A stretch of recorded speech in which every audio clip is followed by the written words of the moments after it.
Hi, everybody, and welcome to our webinar today that we are talking about how to get started with legacy and in-memory programs. And we're also going to be covering how you can bring video into those.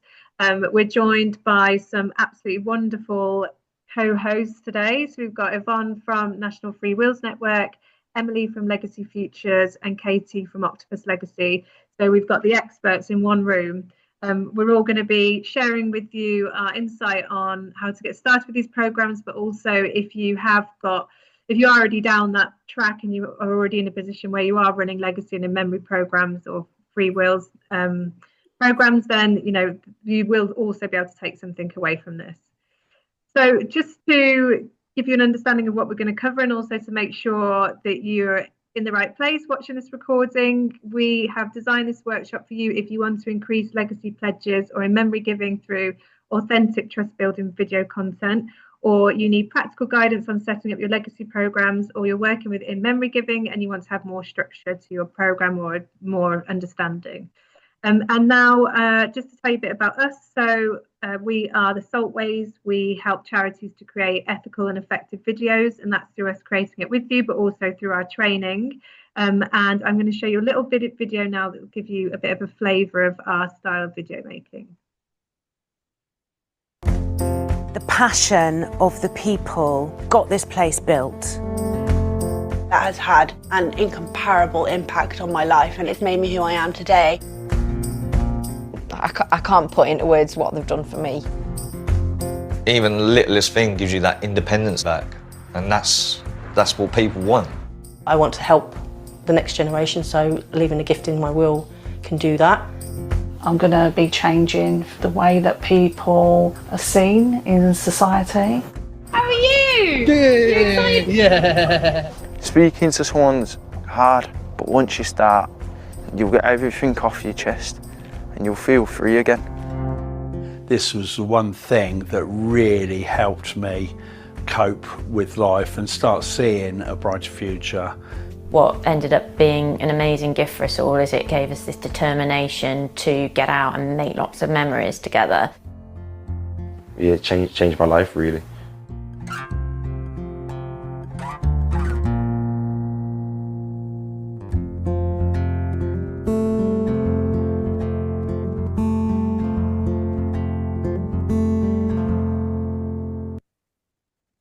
So yeah, as part of our mission, and one of the reasons why we're running this today is that we believe that all nonprofits should be able to create ethical and effective video content, and we want to make it as accessible as we can to all nonprofits, and also take away some of the scariness around it.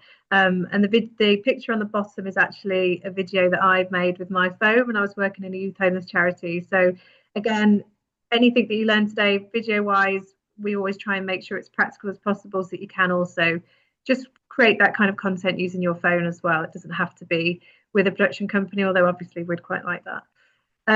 So first, you're going to introduce you to the wonderful Emily Grint from Legacy Futures, who's going to be talking to you about in-memory giving. Thank you very much. Okay, let me just share my slides with you. Okay, hopefully you can see that.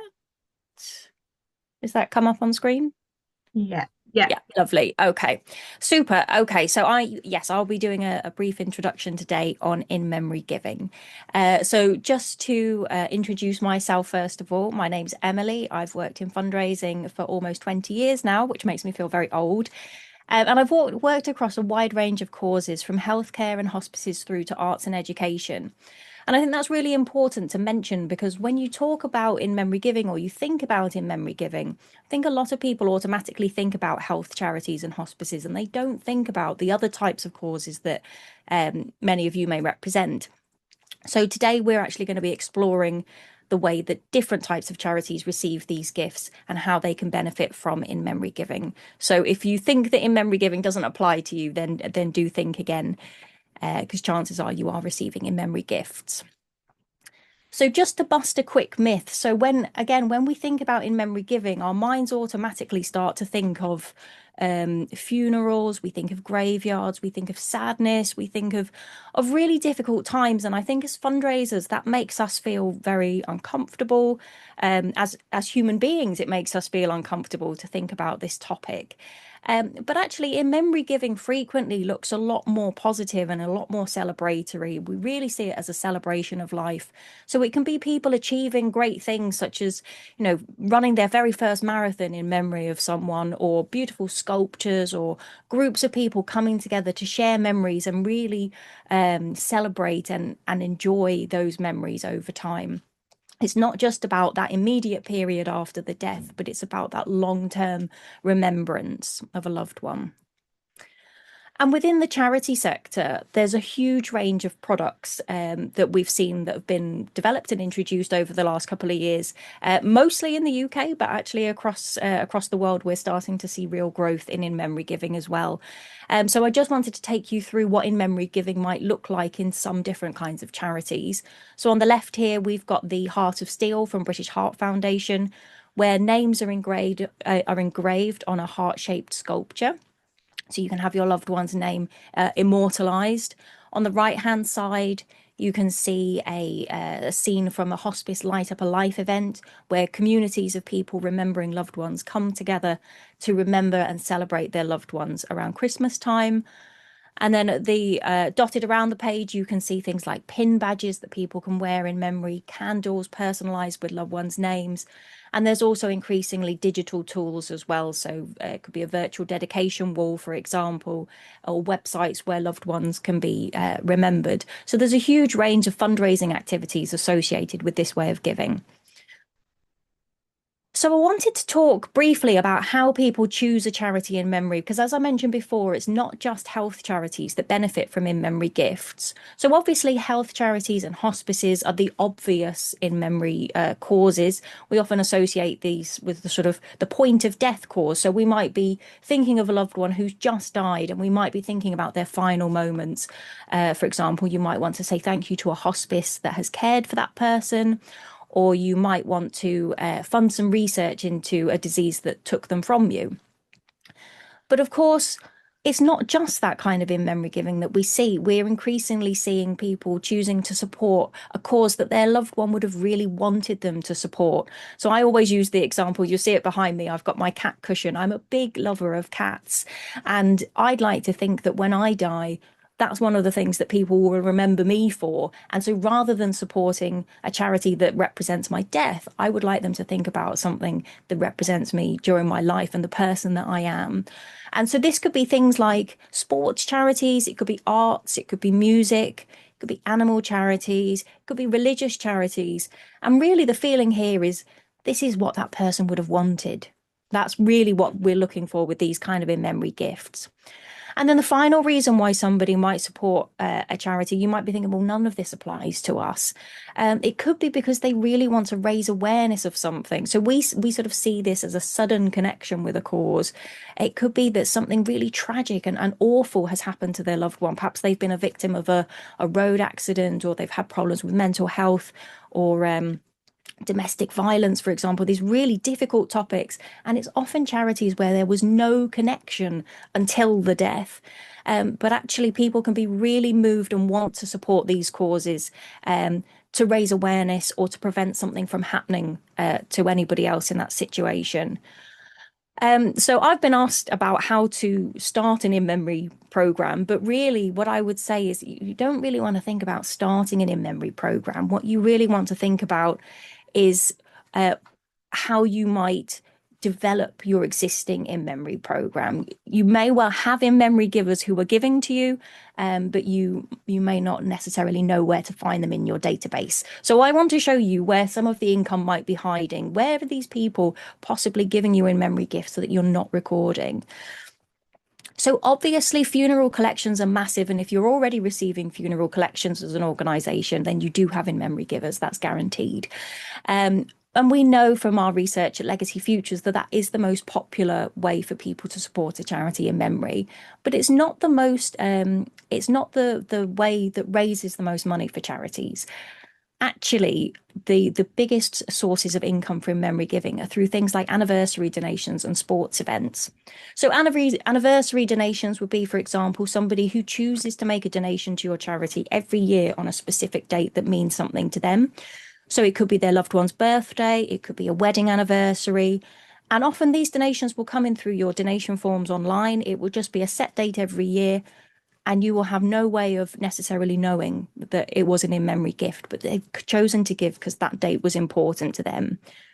But also things like sports events, we know that grief can trigger people to really go on and push themselves to achieve great things.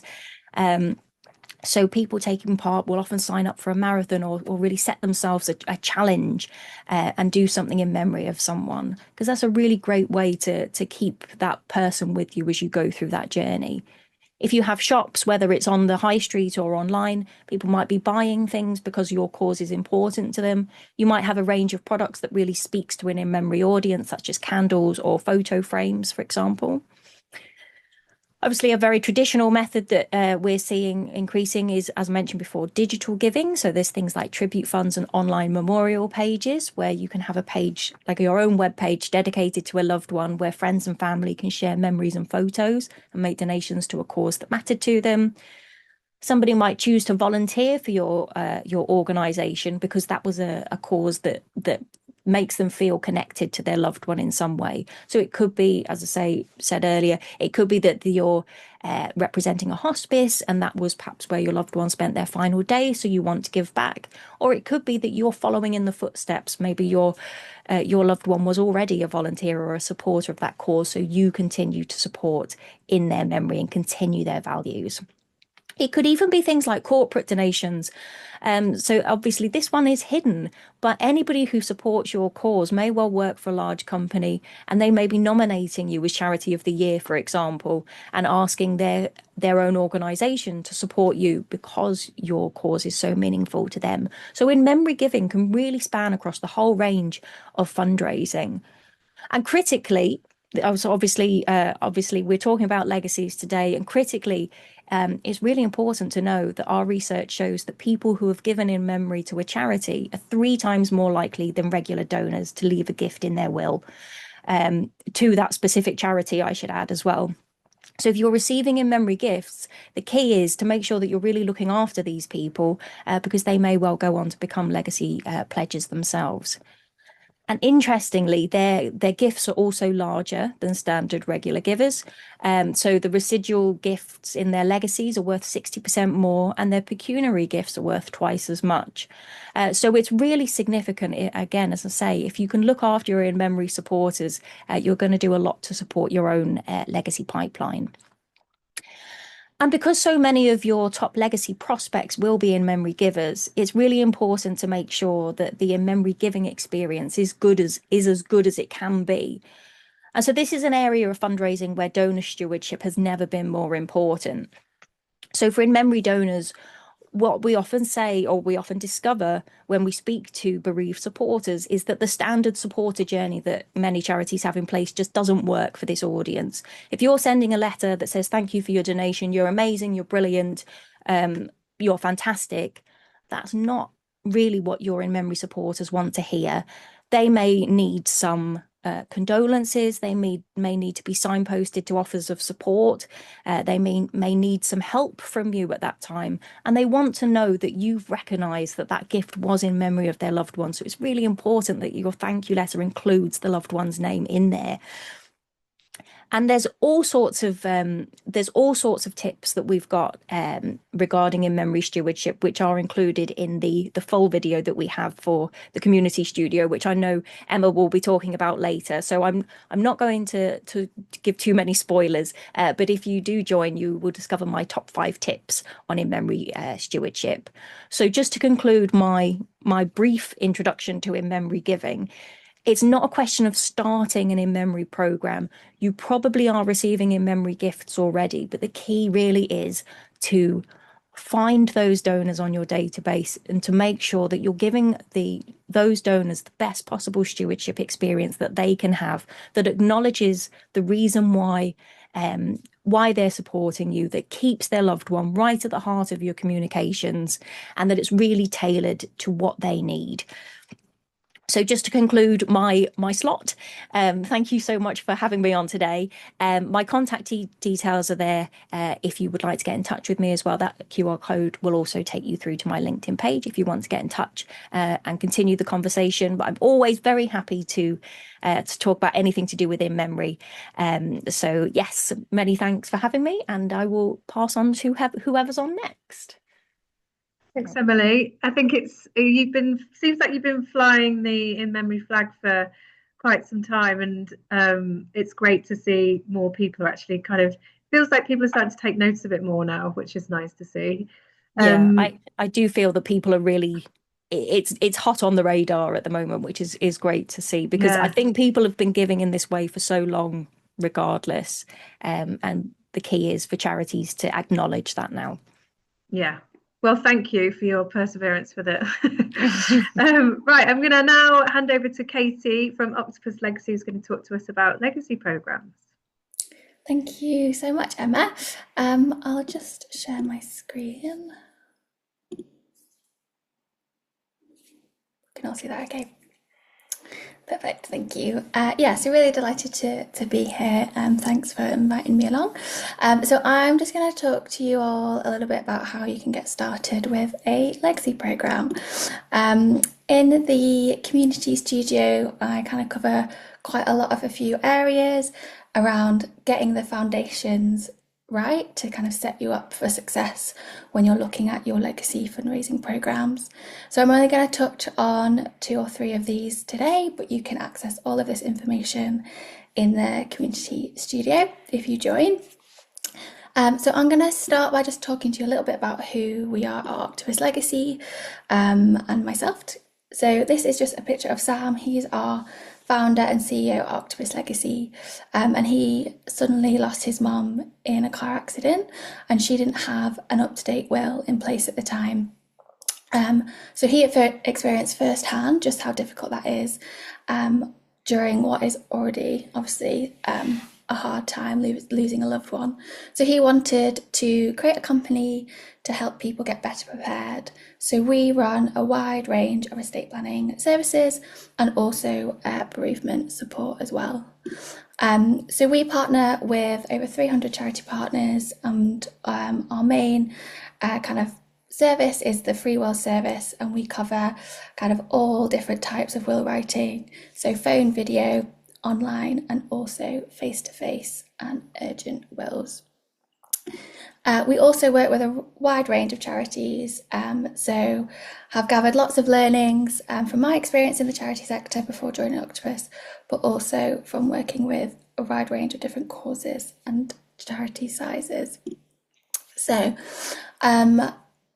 the kind of first thing I'm going to kind of touch on, which we find that lots of charities kind of talk to us about or kind of struggle with, is kind of developing your legacy proposition, especially if you don't have a legacy program in place. It can feel kind of difficult to think about how to come up with kind of certain messaging. So just come up with kind of some kind of top tips on how you might be able to start to think about this area. I'm working with a wide range of charities. Obviously, all of their legacy propositions, it's all about centering to the difference that a gift and will can make to that particular charity. And in summary, kind of what it should do, it should be clear and to the point. You want to catch people's attention kind of as soon as you see it. It's probably normally one of the first things that they see, whether they're going on your webpage or seeing some of your materials. It's really important to think about putting the supporter at the heart of it. Lots of charities are moving away from saying things like leave a gift in your will to water aid, for example, and kind of moving towards the, leave a gift of water in your will. So it just kind of switches that kind of script on how people might perceive that text. And then finally, obviously inspiring people to take action. So really grabbing their attention on why do you need gifts and wills? What are the difference it's going to make for your charity? Something that when I worked in the charity sector that we did, I used to work for Kew Gardens, and we decided to do a bit of research. So this can also be really helpful in terms of developing your legacy proposition and your messaging and how you kind of frame it. Because we can all make assumptions about audiences based on, our conversations with them and what we know. But sometimes those assumptions might be wrong, or it might not apply to everyone. So doing research can help you understand your audiences better, test those assumptions that you might have, and it might also open up new areas that you just haven't thought about before. So research can come in different forms. Obviously, conducting kind of qualitative and quantitative research together can be really effective. So kind of doing, for example, an online survey to a range of audiences, so supporters, volunteers, current legacy pledges, inquiries if you have them, and then kind of using that to then do some more qualitative research, potentially having one-to-one conversations with people or focus groups, just to kind of validate what that survey has kind of shown you. So there's different things you can ask them, what motivated you to support us? Which areas of your work are you most interested in? And then you could start asking them more questions around legacy giving, like would they consider leaving a gift in their will? And then kind of asking them, why they would or wouldn't do that.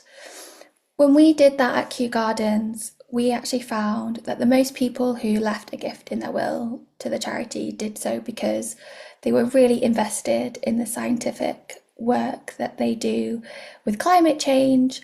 They work across the world with many partners to do lots of research in that area. And it was a real kind of pull for people to leave gifts in wills. And then for those who were thinking about it but never actually did it, the barrier was we were interested in the science, but we actually just don't understand it. We don't actually get what you're doing. So that was something that we just weren't aware of at the time. And we were only really going to know that through research or talking to people. So we then kind of used that insight to review our messaging and kind of make when we talk about our science, more kind of accessible. So I do think research can be a really good tool to kind of help you develop some of these messaging. Once you have your kind of proposition and how you're going to talk about legacies, a really easy way to kind of start a legacy program is just by drip feeding it through comms that you're already doing. It's a term you might hear a lot when you start to research legacy fundraising, but it's a really great place to start because if you haven't talked about it before, it's just a really soft way of starting to build awareness. So that could be your e-newsletters that are already going out. It could be creating e-signatures for supporter-facing teams, starting to share some organic social media posts, or having some space in magazines or your charity shops or centres, again, that kind of already go out. So this is low budget, but a high reward in terms of starting to build that awareness. And I would say you don't necessarily need to invest in something like a free will service to kind of start doing this stuff. It could just be asking people to consider leaving a gift in their will, sharing case studies of the impact of it, and kind of testing out kind of different legacy propositions if you've kind of done some of that work beforehand. So that's everything from me. Obviously there's some other stuff in there around kind of data and tracking, internal buy-in, stewardship. There's so many things to think about when it comes to legacy fundraising, but I hope you found that nugget useful, and yeah, do feel free to contact us if you have any questions. Thanks, Katie. That was really helpful. And yeah, I know that there's even more information packed into the video that you put together for the community studio. So yeah, now we're going to move on to Yvonne from the National Free Wills Network. Thanks, Emma. I'm just going to share my screen with you.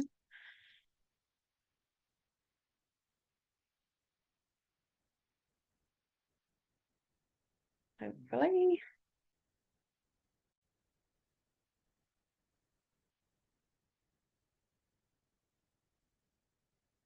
Can you see that?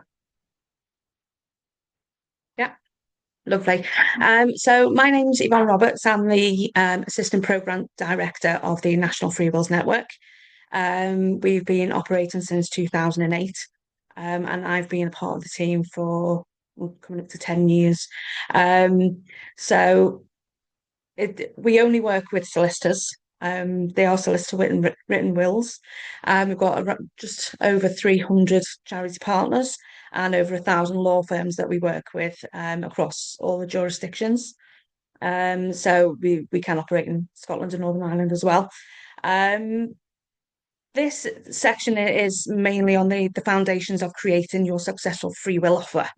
There's a lot to consider. Katie's touched on a lot of it already. But the first thing really is to think about the why. Why do people not write a will? And we found that there's a couple of main barriers really. The first one being the cost. We know that a solicitor written will or any will being written can have a huge cost attached to it. And some people will think that their estate isn't really valuable enough to make it worthwhile, which it absolutely is. Procrastination is another one. So don't need to do it yet. There's no urgency. And quite often it can end up being a case of something major will happen before people will actually do it. So I think having the offer there ready for them in whatever form that takes is really important. So a free will offer, first and foremost, it's free. So there's your cost issue out of the window straight away.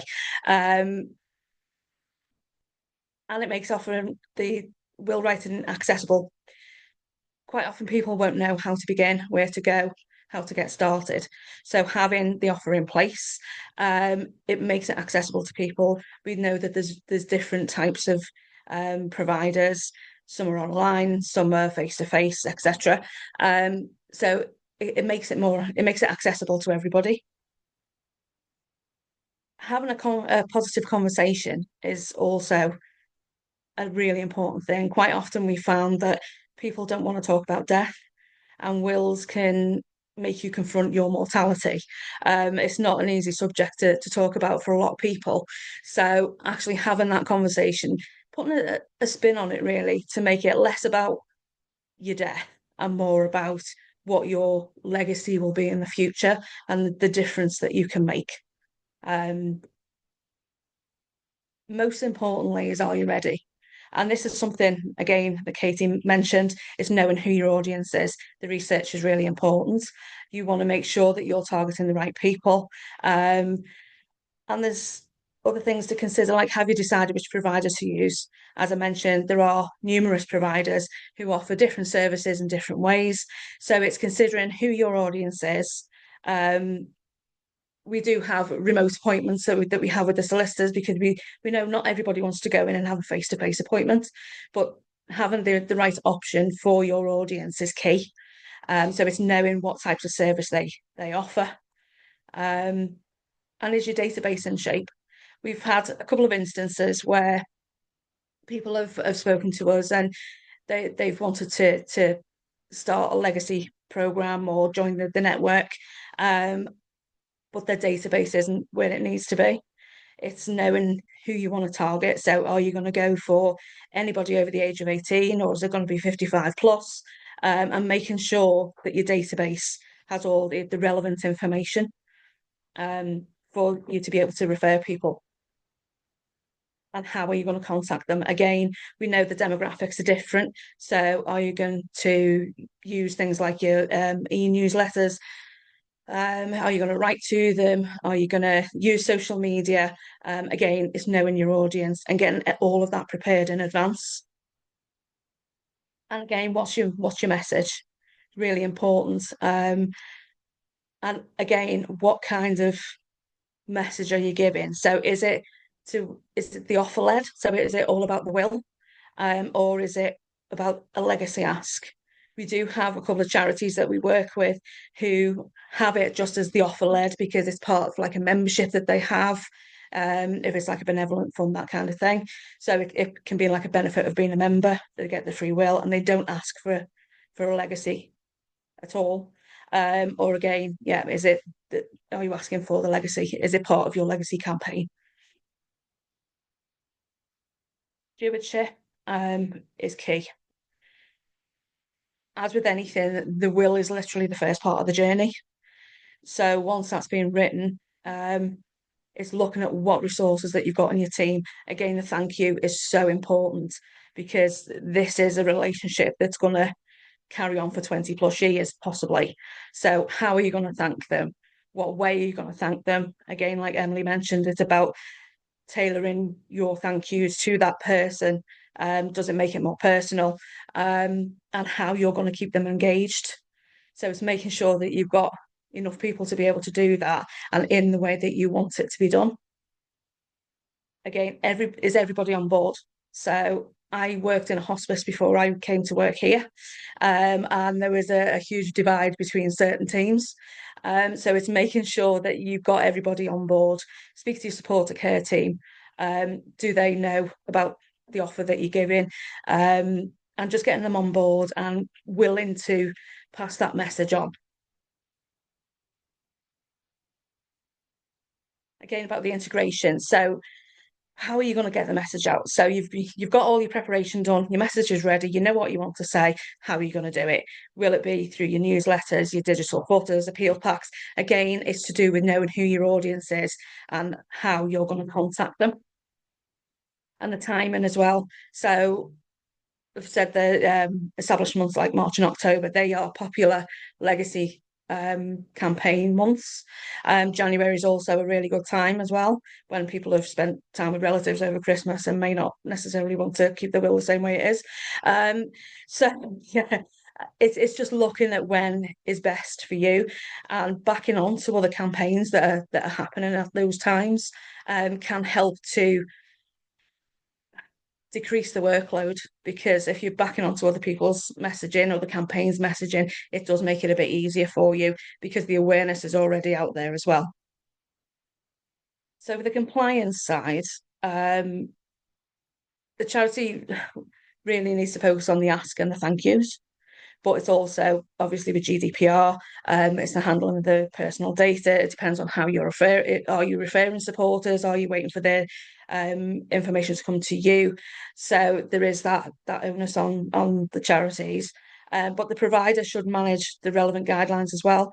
We as providers have things that we have to have in place. It's part of agreements and things like that, how we handle data, and they should actually give you the framework for it.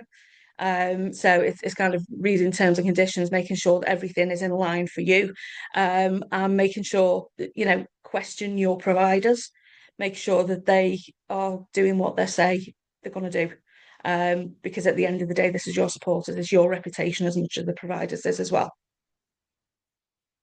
So a couple of common mistakes and misconceptions. Thinking if we build it, they will come. You do need to promote it.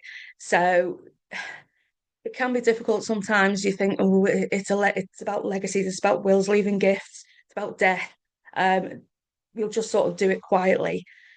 You can't really. You can do a soft approach, but sometimes too soft can just get lost altogether. So you do need to promote it in whichever way that you want to use and that you've decided on already. The fear of the cost with a lot of things, especially with providers, that there is a fee, but it's kind of recognising that one decent sized residual gift could probably cover the entire cost. But obviously, you've got budgets and you need to think carefully about what fits in best with your costs. And not everyone will complete the will, and they do vary. So some people will start, some will have a couple of goes at it, because they maybe start and then think, oh no, can't be doing with that, put it away, we'll do it again.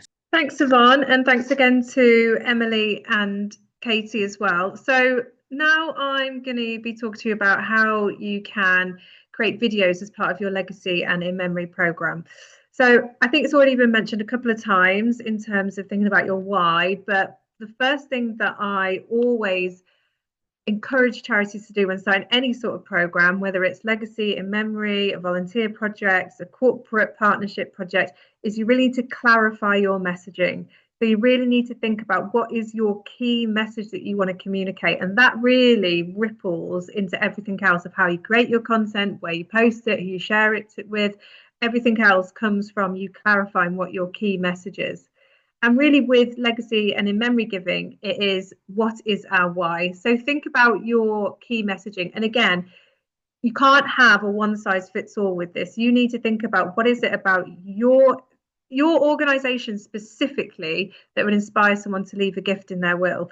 And you can do this by thinking about it yourself. Obviously, you can think about the conversations you've had with people. You can think about what you think it is, but really you need to actually start asking people. So you could start internally. So that might be trustees, staff, volunteers. And remember that a lot of the time, people that are going to leave a gift in their will or pledge to leave a gift in their will are those who are most connected to your cause. So that would be like staff and volunteers, people that have a real deep connection with it. And then think about testing that with people on that outer circle. So that might be people who've already pledged to leave a gift in their will. It might be, again, volunteers. It could be long-term supporters. And ask them, why would someone consider leaving a gift in their will to us? And that research stage is so critical because, like I said, it just starts this ripple effect. And it's really worth taking the time to do that bit of research, because when you're thinking about your audience for legacy and in memory giving, it's not likely to be you, because you might not be in that stage of your life, or it might be that you've not experienced grief in the way that somebody who might consider leaving a gift in a will. So in memory giving. So you need to think about testing that messaging and just think, well, what is it about us that makes us special?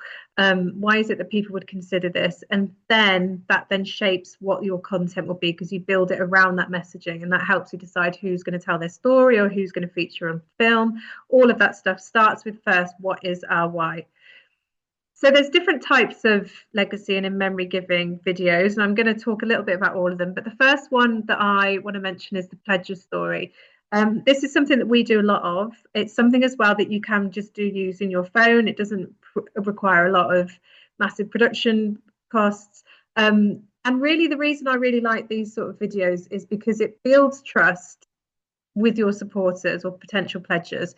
It shows your values because it's doing it by the stories of people who are like presenting their values, and the audience is sort of agreeing with those values. So it shows the bigger picture, and also the why behind the decision. And that can be nuanced. It could be the different people have different whys, but it just feels more authentic. It feels more real. It's showing, not telling. And it's that social proof as well of like, oh, I see myself in that person. I recognize myself. Those are my values too. And this is something that I really want to do as well. So when you are creating this kind of content, you want to make sure that you focus on the pledger as a person, not just a donor. So you also want to bring in their personal motivation. So what is their connection to your cause? What's their personal experience? How do their values align? Who's their community? What is it that they love about your organisation, them as a person, not just them as a donor, supporter, talking about your work.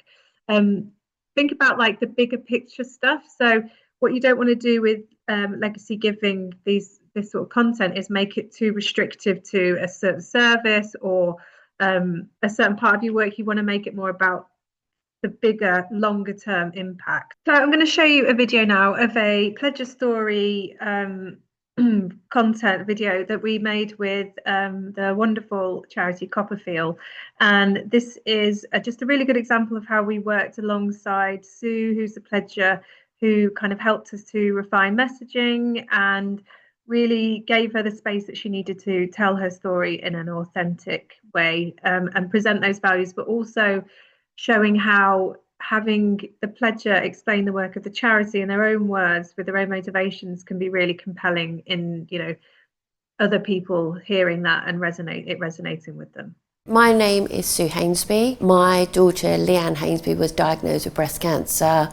I have to be honest, when she told me, I really just thought she was just very, very stressed. They did an ultrasound, mammogram, and then back in the room, and the breast cancer nurse was there and said, that's, very sorry, we think you've got cancer. Leanne's cancer was moving very, very quickly. We could have been looking at a completely different scenario, and that's what we need to start working to, just making sure that these cancers in these young people are detected early, because that will save lives. You don't ever think that cancer is going to come for your child. You think it might come for you or your parents. And when it does, you want there to be support and knowledge out there so that they have the information they know to check, so that they catch it early, because early detection is vital. So it became important to us as a family to get the message out there. My husband and I have redone our wills since Leanne's diagnosis. We have added in that we will be leaving some money to Copperfield as a legacy donation to enable them to continue and to maybe help someone else that finds themselves in Leanne's position.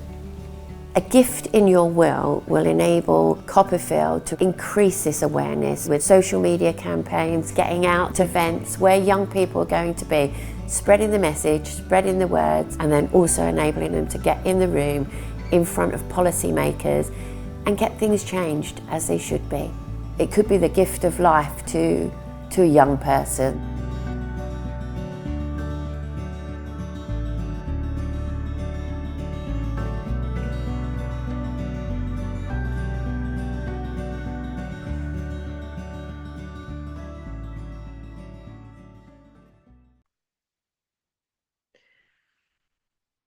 So the next kind of type of video that you can produce as part of your legacy program is showing what the impact of a legacy gift is.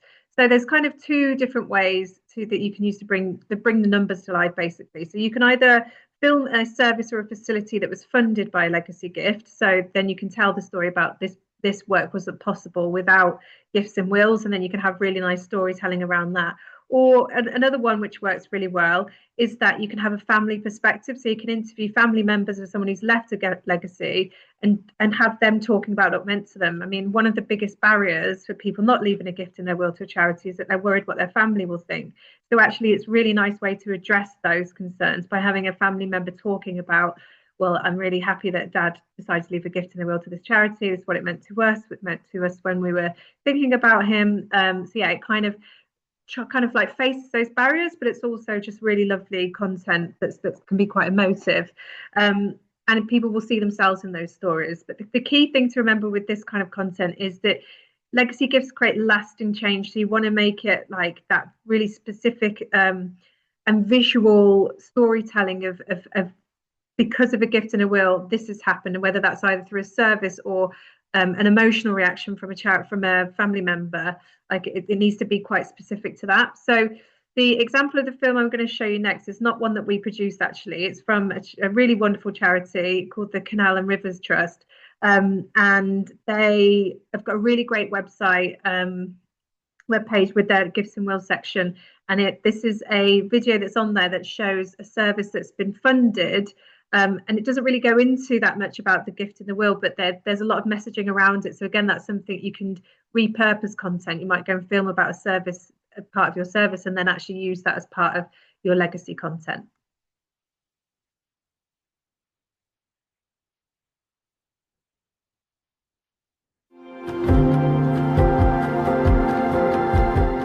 The pumping station at Crofton is really important to enable us to move water from the low point in Wilton Water behind me to the summit pound, the high point of the canal. So at Crofton here, we're halfway down a flight of locks, lock 60. The summit, the high point, is at lock 55. So that's a 13-metre rise. So in order to get the water to the summit, we need the pumps. The pumping system at Crofton needs upgrading because it's coming up to 40 years old. The works this winter are to replace the pumps, replace the pipeline, and put a new electricity supply in to feed the pumps. The corner of Wilton Water, the reservoir beside me, is going to be dewatered. We then have access to be able to put in the new pipeline and the new supply underneath the canal, which then runs up underneath the nearby railway into the summit level, into the feeder channel.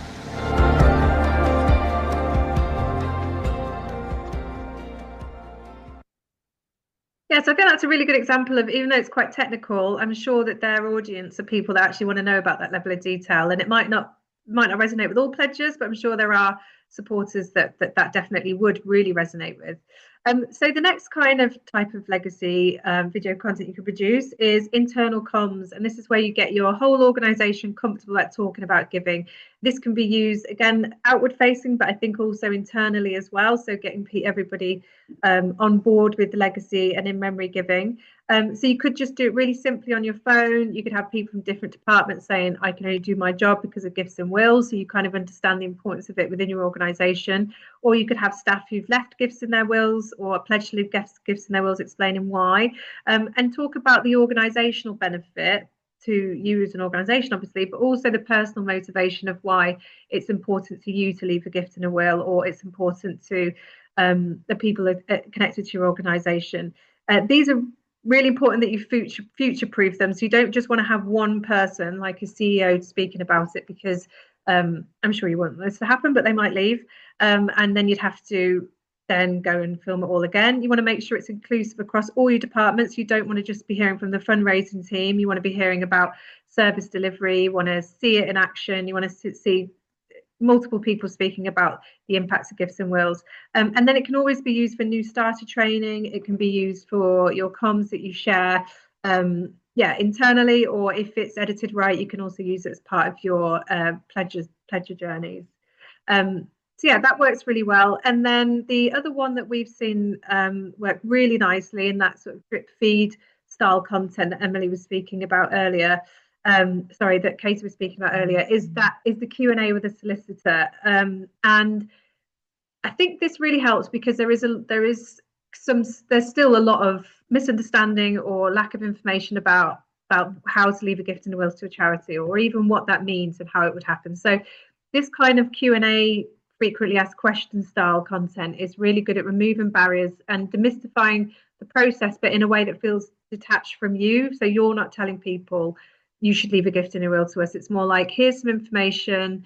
We've had a few queries about this, so this is solicitor kind of answering some of those questions for you. It can also work really nicely if they request a pack. You could send it as part of that, or it could be on your website, on your gifts and wills pages.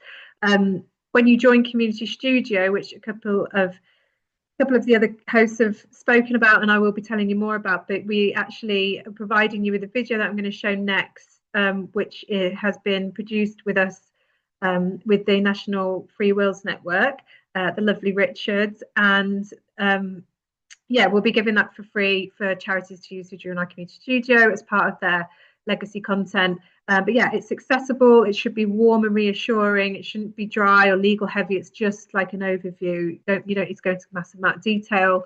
But yeah, we've seen this sort of content work really nicely. So I'm going to show you the shorter version that is available in Community Studio, and there's also a longer version available in there as well if you wanted to chop it up and sort of, maybe you could do a series, like a question a week, something like that.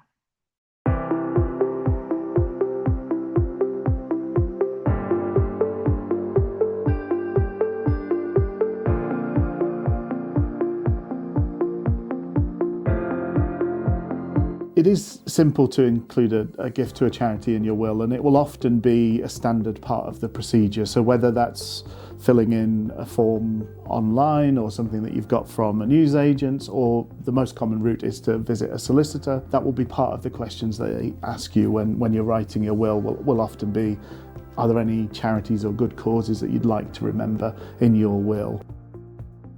There are 3 different types of legacy gifts that are the most common. That will be what we call a residuary gift, which is when all of the individual gifts come out of your estate, it's what's left is the residue. Quite a common and useful thing to do. It might be, I'll give 1% or 5% or 10% to a particular charity or a particular person. The benefit there is that grows with your estate. So if you're much more wealthy than you imagined when you wrote your will, or much less wealthy than you imagined when you wrote your will, that percentage grows and shrinks with your circumstances. The other way is to set aside a specific sum of money. So you say, I'd like to give £1,000 or £5,000 to this person or this cause. And then the third is a bit of a catch-all for all sorts of different things. We call them specific gifts, and that's where it might be shares, it might be artwork, it might be property, but most gifts fall into those first two. It's a cash gift, a specific sum of money, or it's a residuary gift, a percentage of the estate. What legacies allow them to do is plan for the future. It's certainly much more sustainable when we have things like the financial crash, or during COVID, a lot of charities that's the only thing that kept them going, was the fact that they still had legacy gifts coming in. So they do set charities up for the future in a very strong way. It's about a third of income for most charities, and one of the other things is that most legacy gifts, they're not pointed at a particular part of the charity, so they're able to use those resources as they need in the moment. The other thing is, in terms of leaving a gift to a charity, really that's a celebration of what you love and what you care about. So it's you being able to make a mark and make a difference to a cause or a charity that you're passionate about now. So even though the gift happens in the future and you're not there to see that happen, you get to benefit from the kind of good feeling of that, knowing that's there and knowing that you're going to make that difference during your lifetime.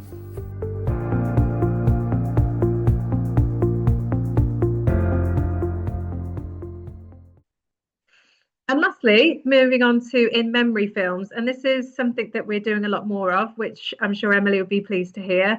And these are different to legacy gifts. You obviously you never want these to feel exploitative or manipulative, because you are asking people who are grieving or who have lost someone to speak about something very personal. So you need to obviously deal with it very sensitively. So you want to kind of show, not tell again. You want to make actions and the impact speak for themselves. So let people tell the story of the person who has passed away, and then talk about how in memory giving has helped and what that looked like. So there's different ways that you can do that. So you need to balance like the grief with the hope. So you need to acknowledge the loss, of course you do, but also show the positive things that came out of actually being able to make an impact to a charity that person loved. There's different ways that you can do this, obviously, that Emily's spoken about: tribute pages, regular gifts, legacy considerations. And I think it is really important what Emily said, that this can actually work really nicely as a piece of legacy content as well. It's just sort of opening up that conversation around joy and death and all of that. It's getting people to think differently about how they can leave a legacy and how their family members will feel about it. Again, going back to that, sort of dispelling those myths. And it also helps bring communities together. So if you have got an organisation that maybe has a community, like a military organisation, then it is a really nice way to knit together that community and show how giving back to that community can make a difference. So I'm going to show you a video now that we've been working on with the Army Benevolent Fund, and that is a really lovely in memory video that showcases that side of someone's personal story and then the impact that has. So we have brought in a bit of the work as well that's only able to happen because of in memory gifts. If someone asked me what my thoughts were if they were to ask for ABF donations in memory of their loved one, I'd say it was a massive positive. It helped us in the grieving process, knowing that such good work would be done with the money that was kindly donated by our friends and family.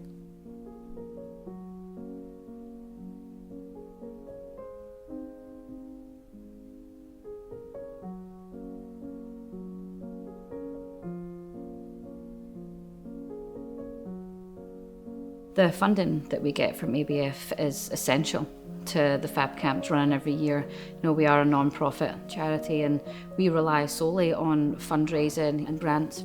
Without people believing in the charity and giving us those funds, we wouldn't be able to run the Fab Camps for families. Being able to have that funding is amazing and essential, and we're so grateful for that. We've met some amazing friends and volunteers through the charity coming to the camps. My dad joined the army when he was 15 years old. He came across from Northern Ireland and joined the REME as a Royal Electrical and Mechanical Engineer. He served 27 years altogether, left when he was 43 years old, but spent most of his service with 16 Airborne Brigade as a paratrooper and that was his true passion in the army.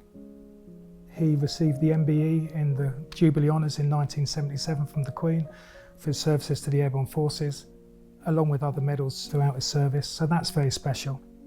I think my most treasured memory is my dad was a double world record holder for long distance walking. He walked 168 miles non-stop to break the world record, and then the following year walked just over 200 miles non-stop in 52 hours. He was training 4 men from the Airborne Forces to try and break the world record. One of them dropped out a few days before, so my dad stepped in. When I found out that my father wanted donations to the ABF as opposed to flowers, I was very proud.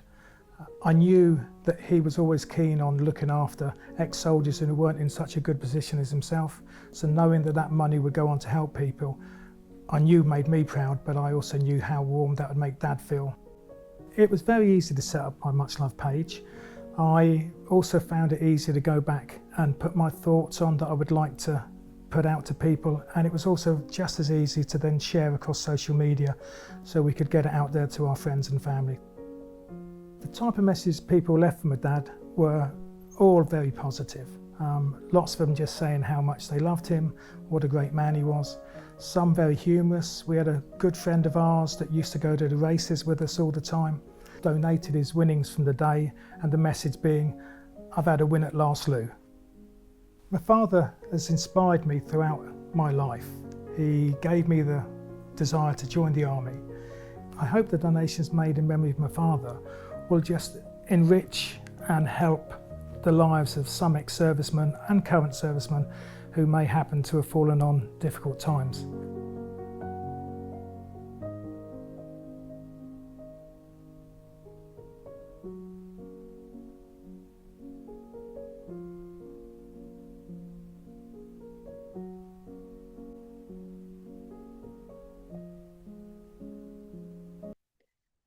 So lastly, I just want to talk about, just quickly, because it's obviously hugely important to us at the Saltways, about how you can support people to share their stories. There's heaps of this in our resources that we already have, and I'm always really happy to talk about this with people, but you need to really be sensitive with legacy and in memory stories of people sharing their experience. So before the filming, you need to be really transparent and open about how the video is going to be used, what the day is going to look like, what kind of questions you're going to ask them where they want to be filmed, ask them if there's anything they don't want to talk about, make sure they know that they can see the video content before it goes anywhere, and tell them about the difference it's going to make, and really bring them along for the process.